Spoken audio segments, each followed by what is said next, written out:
سب دیکھنے اور سننے والوں کی خدمت میں محبت والا سلام۔ آج میں طاہر اشرفی کی ایک تقریر سن رہا تھا، اور طاہر اشرفی نے جو تقریر کی، مسئلہ یہ ہے کہ آپ سب کے علم میں ہے کچھ دن پہلے جو محمد علی مرزا ہے جیلوی صاحب، ان کو پکڑا گیا ہے، ان کے اوپر کیس کیا گیا، بعد میں ایف آئی آر درج ہو گئی تھی اور 295 کے تحت انہیں جیل میں بھیج دیا گیا، یا جہاں بھی حوالات میں رکھا ہوا ہے، پر وہ قید میں ہے۔ تو آج اپنا اشرفی صاحب کو بھی ہوش آ گیا، پتہ نہیں آج کی تقریر ہے یا 2-4 دن پہلے کی ہے، وہ فرما رہے تھے کہ مرزا صاحب نے اگر توہین کی ہے مذہب کی، عیسائیوں کو اعتراض ہے یا نہیں اعتراض، اور دوسری وہ بات یہ کر رہے تھے کہ پاکستان میں قوانین موجود ہے اور اس کا فیصلہ سوشل میڈیا نے نہیں کرنا۔ یہ اشرفی صاحب کے بارے میں آپ سب جانتے ہیں کہ یہ ٹون بادشاہ جو خود سب سے بڑی میرا خیال ہے مذہب کی توہین کرنے والا انسان ہے، اور شرابی، کبابی، اور میرا خیال ہے کہ حرام کی دولت سے بھی مالا مال ہے۔ اسے پوچھے سب سے پہلے کہ اس کا بزنس کیا ہے۔ پچھلے دنوں ایک آپ سب کے علم میں ہے کہ جو غلط کیس لوگوں پہ ڈالے جا رہے تھے، ان صاحب کا اور ان کے بھائی کا بھی نام آ رہا تھا، جو مذہب کے بارے میں پرابلم آپ نے دیکھی ہوگی کہ پاکستان میں بے شمار لوگ جو ہیں وہ جیلوں میں پڑے ہوئے۔ اب اشرفی صاحب جو ہیں، انہوں نے آ کر نہ تو کبھی عدل کی بات کی، نہ ان کو عدل کا علم ہے۔ جی علماء نے یہ فتویٰ جاری کیا ہے، فلاں فتویٰ علماء نے جاری کیا ہے۔ اگر علماء کی بیک گراؤنڈ دیکھیں تو ان میں اکثر ایسے آپ کو ملیں گے جنہوں نے صرف وہ آپ اسٹیمپ لگوائی ہوئی ہے مسلمان ہونے کی، جو اسلامی تعلیمات سے ناواقف ہیں، اور لیبل لگا ہوا ہے، اور اسے لیبل کے ذریعے جناب یہ جو کچھ بھی کر رہے ہیں وہ آپ سب کے علم میں۔ اب یہ اشرفی صاحب کا کہنا ہے جناب عدالت کرے گی فیصلہ۔ عدالت جو پاکستان کی ہے اس کی حالت کا آپ کو اندازہ ہے کہ جس حالت پہ وہ پہنچی ہوئی ہے ہماری تمام عدالتیں، سپریم کورٹ سے لے کر آپ چھوٹی سی چھوٹی عدالت میں بھی چلے جائیں، آپ کو عدل نہیں ملتا۔ اب جو جج وہاں پہ بیٹھے ہوئے ہیں، نہ ان کو اسلام کا پتہ ہے، نہ ان کو عدل کا پتہ ہے، نہ انہوں نے کبھی اس پہ فیصلے کیے ہے، اور نہ ہی انہوں نے کبھی یہ سوچا ہے کہ ہم نے عدل کرنا ہے۔ کیونکہ ہمارے ہاں وہاں پہ ایک منڈی لگتی ہے، ایک ہیرا منڈی ہے، ایک یہ عدالتوں کی منڈی ہے، اور وہاں پہ آپ کو جتنی بھی آپ کے پاس اگر پیسے ہیں تو آپ لگائیں اور جو مرضی جج ہے اس کو خریدیں۔ یہ آج ہی میں دیکھ رہا تھا، آپ جج کی بات کر رہے ہیں، فضل الرحمان حلیمین گنڈا پوری نے کہا ہے کہ جب یہ 26ویں ترمیم کی گئی تو گنڈا پور جو ہے اس نے الزام لگایا ہے اس کے اوپر، کیا نام آپ کا، جو بہت بڑا علماء بنتا ہے، مولوی بنتا ہے، فضل الرحمان، اس نے مال لیا، پیسے لیے، اور جناب 26ویں ترمیم لے آئے۔ اب جنہوں نے پیسے دیے، نہ ان کے باپ کے پیسے ہیں، نہ ان کی ماں کے پیسے ہیں، نہ انہیں کوئی وراثت میں وہ پیسے ملے ہوئے ہیں، وہ پاکستان کے خزانے سے پیسے نکالے، جس کو مرضی دے دیے، اور وہ پیسے اگر عوام پہ خرچ کرنے پڑے تو موت نظر آ جائے۔ عوام کی جو حالت کر دی گئی ہے، عوام جس طرح فقیروں جیسی زندگی گزار رہی ہے، ایک ایک بریانی کی پلیٹ کے لیے ان کو ترسایا جاتا ہے۔ آج بھی میں دیکھ رہا تھا، میں چاہ تو رہا تھا کہ وہ ویڈیو دکھاؤں ان صاحب کی، کہ وہ ایک نان کے اوپر 2-3 بوٹیاں رکھ کے لوگوں کو دے رہے تھے اور بڑا فخر محسوس کر رہے تھے۔ بعد میں ان کی ایک اور ویڈیو سوشل میڈیا پہ میں نے دیکھی، اس میں ان صاحب نے اپنے لیے جو وہاں پہ کھانے کا اہتمام کیا ہوا تھا یا اپنے لوگوں کے لیے، وہ دیکھ کر آپ حیران رہ جاتے۔ ان کو غریبوں کو تو ایک بوٹی، میں کوشش کروں گا ان کی کلپ پیچھے چلانے کی، اینڈ پہ دیکھیے گا، کیونکہ کاپی رائٹس کے ایشو ہوتے ہیں۔ تو یہ جو کچھ بھی ہو رہا ہے یہاں پاکستان میں، توہین مذہب، توہین انسانیت، توہین جو بھی کہتے رہے آپ، لیکن بہت تکلیف دہ حالات۔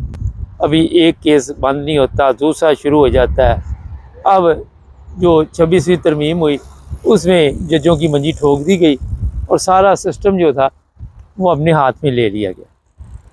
اور آپ دیکھ رہے ہیں کہ اب جج جو ہیں اوپر سے جو کچھ، پہلے بھی کون سا وہ ججوں میں انصاف تھا، کون سا عدل تھا، رات کو 12 بجے عدالتیں کھل جاتی تھی، رات کو جب مرضی ججوں کو اٹھا لیں، اور جی وہ اپنا کیا روٹ لگ گیا ہے، جج عدالت کے لیے رات کو روانہ ہوں گے۔ تو یہ ہماری عدلیہ کا جو جنازہ نکلا ہوا ہے، جو ہماری عدلیہ بکی ہوئی ہے، جو ہماری عدلیہ حرام خور ہے، سب سے بڑا جو پاکستان میں اگر فساد مجرے سے پوچھیں تو مولوی تو ہیں ہی ہیں فسادی، مگر جب عدل نہیں ملے گا، کسی کو انصاف نہیں ملے گا، تو وہاں پہ پھر چاہے وہ جیل میں ہو، چاہے کوئی اور ہو، جس کی مرضی یہ منجی ٹھوک دیں اور اس کو جیل میں ڈال دیں۔ پاکستان عام آدمی جو شریف آدمی ہے اس کے لیے مشکل پیدا کر رہا ہے، وہ رہنے والا نہیں رہا۔ یہ چیزیں آپ سب دیکھتے ہیں۔ آج ایک کامرس میں اور کچھ نہیں آتا تو مذہبی اٹیک شروع ہو جاتے ہیں، یہاں پہ اور کچھ نہیں ہوتا ذاتی اٹیک شروع ہو جاتے ہیں، اور کوئی چیز نہیں ملتی تو اس طرح کی باتیں شروع کر دیتے ہیں۔ یہ ہمارے معاشرے کا حصہ ہے کہ ہم سمجھتے ہیں کہ پتہ نہیں اس سے ہماری بلے بلے ہو جائے گی۔ کئی دفعہ کہا کہ کامرس ڈیلیٹ کر دیے جاتے ہیں۔ مجھے کچھ لوگ یہاں پہ ملے، کہتے ہیں آپ کامرس سے بڑا زور دیتے ہیں، وہ ساتھ ساتھ لوگوں کو والا مطمئن تو کرنا ہوتا ہے نا، جو غلط کامرس کرتے ہیں ان کی طبیعت بھی صاف کرنی ہوتی ہے۔ ہم تو صرف ڈیلیٹ کر دیتے ہیں، ان کی کوئی حیثیت نہیں ہوتی۔ تو جناب اب میرے پاس یہ اطلاع ہے کہ جو مرزا محمد علی جیلمی صاحب ہے، نہ ان کی کوئی ضمانت ہونی، اور اگر ضمانت ہوئی بھی تو ان کی جان کو شدید خطرہ ہوگا۔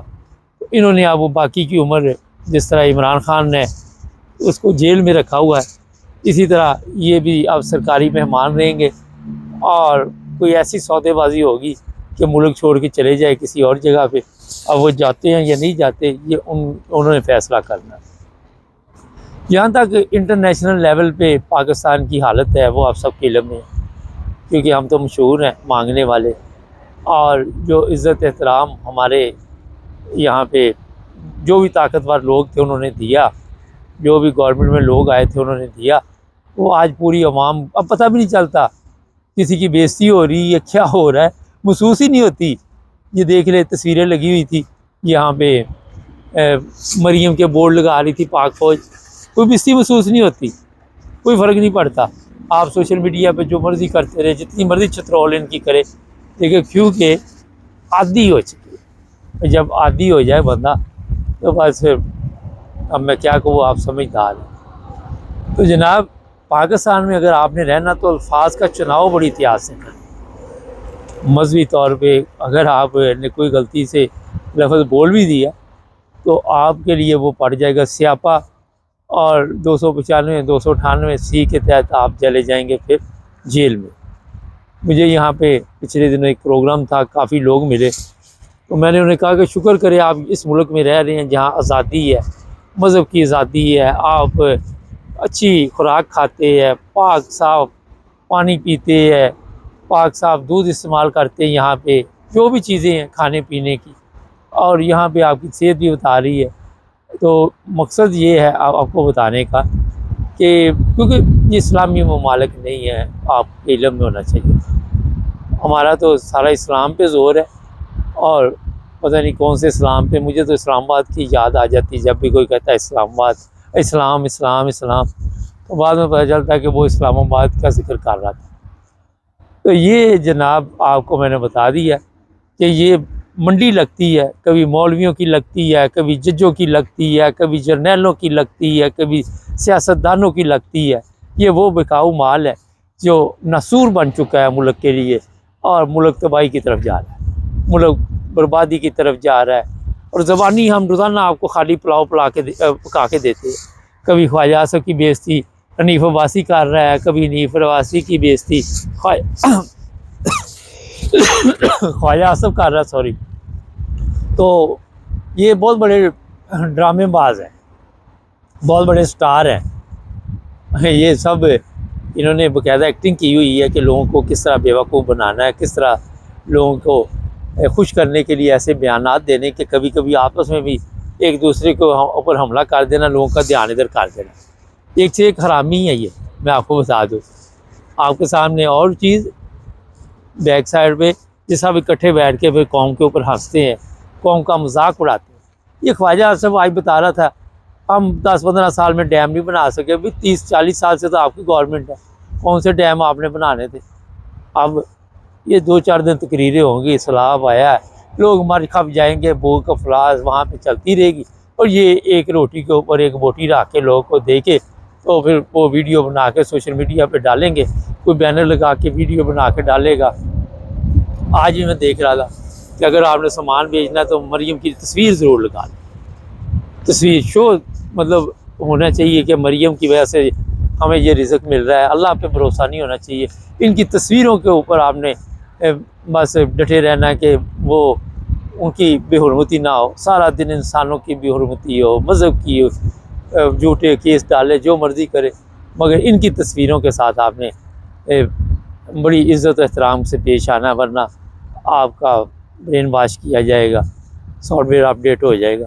تو یہ جناب باہر پیچھے آپ نظارہ بھی دیکھ رہے ہیں، تو تھوڑا سا میں دکھا دوں باتوں میں، کیونکہ آپ کو یہ جرمنی کا علاقہ ہے اور بڑا ہی خوبصورت ہے. میں گزر رہا تھا، گاڑی میں نے سائڈ پہ لگائی، میں نے کہا یار اسٹوڈیو میں تو آپ روز ہمیں دیکھتے ہیں، یہ نظارہ بھی آپ کو دکھائیں. بڑا ایک زبردست ہوٹل بھی ادھر اس طرف، یہ دیکھیں یہاں پہ لوگ بیٹھے ہوئے ہیں، کافی شافی، کھانا شانا، چائے شائے، اور یہ پیچھے دریا ہے اور بڑی ٹھنڈی ٹھنڈی ہوا یہاں پہ چل رہی ہے. موسم کافی خوشگوار ہے. اگر تھوڑا سا دوسری طرف اب میں دکھاتا ہوں آپ کو، دوسری طرف ذرا، یہ جناب یہ دیکھیں. میں نے کہا آپ کو مکمل ذرا پتہ چلے. ٹھیک ہے جی، چلیں جی، سبسکرائب کر لیں.